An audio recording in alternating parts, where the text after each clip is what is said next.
حرکت کے مقابلے میں ایک یہ ہے سکون. سکون کا مطلب ہے حرکت کا نہ ہونا. جس حرف کے اوپر سکون ہو وہ ساکن کہلاتا ہے، اور اس حرف پر کوئی حرکت نہیں پڑھی جاتی. اردو میں سکون کو جزم کہتے ہیں، جو حرف کے اوپر ایک چھوٹے دائرے یا دال سے ظاہر کیا جاتا ہے. مثال دیکھیے، مفتاح مکتب. مفتاح کے فا اور مکتب کے کاف کے اوپر سکون ہے، یعنی یہ دونوں ساکن ہیں. تنوین. تنوین دو زبر، دو زیر اور دو پیش کو کہتے ہیں. جہاں تنوین آتی ہے وہاں نون ساکن کی آواز پیدا ہوتی ہے.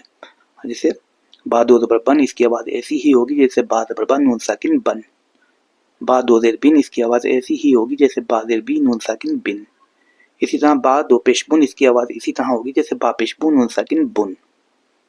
شد اور تشدید کا قاعدہ.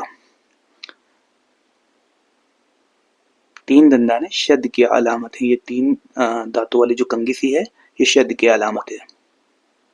جب بھی کسی لفظ میں ایک جیسے حروف آگے پیچھے آ جائیں تو ان دونوں کو ملا کر ایک بنا دیا جاتا ہے. مثال دیکھیے، ابا.